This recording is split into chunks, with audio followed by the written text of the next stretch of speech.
Almost एक साल पहले सितंबर की शुरुआत में पिछले साल आपने बोला था अब बजट में 6 महीने हैं, 5-6 महीने तब बजट में थे, तब आपने बोला था कि अब रेलवे एक थीम है जो आप ध्यान रखनी चाहिए। वहां से जो रैली शुरू हुई है वो अब तक रेलवे शेयर्स में तो बरकरार है और अभी और चलेगी और चलेगी अभी और चलेगी दीप, आप देखिए आज सुबह हमने टीटागढ़ से बात करी, आप देख लीजिए 5,000 करोड़ की 4,000 करोड़ की सेल्स के सामने 28,000 करोड़ की बुक है। Yes sir. और आपको याद होगा कि जो लोग इस बात को लेकर डाउट कर रहे थे कि 125-150 रुपए वाला मजगांव लोग आप 800 रुपए में भी रिकमेंड कर देते हैं, 1,000 में भी कर देते हैं, कैसे कर देते हैं इतना बढ़ने के बाद, तो आपको हमको लग सकता है इतना बढ़ा हुआ है, और अगर आप नीचे देखेंगे तो आपको लगेगा इतना बढ़ा हुआ है।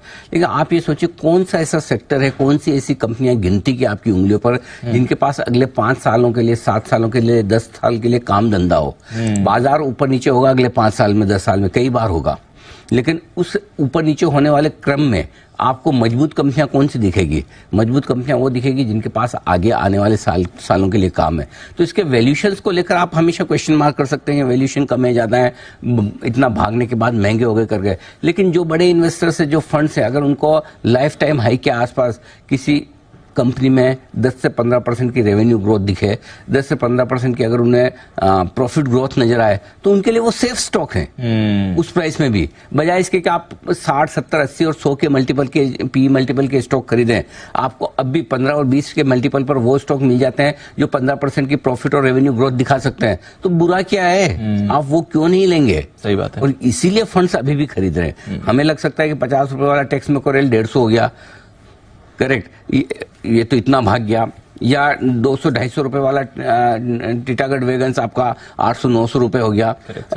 इसी तरह से लगभग सारे राइट्स हो, आरबीएनएल सारे 3-4 गुना है। लेकिन अब भी इन लेवल्स पर भी रेवेन्यू और प्रॉफिट की विजिबिलिटी जो है वो इन स्टॉक्स को लगातार फंड बाइंग की तरफ अट्रैक्ट करती है। सो आई थिंक जिन लोगों के पास है, इस पूरी तेजी का एक ही मंत्र है दीप, हमने जो इस बार मार्च के अंत से शुरुआत हुई है, अप्रैल में जिसने रफ्तार पकड़ी है और तब से लेकर अब तक मजबूत है, जल्दी से देना नहीं है। आपने अच्छे लेवल पर खरीदारी की है, बिल्कुल पकड़ के रखो, क्वालिटी शेयरों को छोड़ना नहीं है, पूरा पैसा बनाओ, भरपूर खाओ, सिंगल्स मत लो। चौके छक्के मारने वाली पीछे यहाँ पर 1-1, 2-2 रन लेकर अगर आपको अपने आप को सेटिस्फाई करें तो आप अंडर परफॉर्म कर रहे हैं, क्योंकि कोई और आएगा जो छक्के लगा के चले जाएगा, आप देखते रह जाएंगे। सो ऐसा नहीं, आपको अच्छी स्टार्ट मिली, उस अच्छी स्टार्ट का फायदा उठाएं, अपनी इनिंग को बिल्डअप करें, सेंचुरी मारें।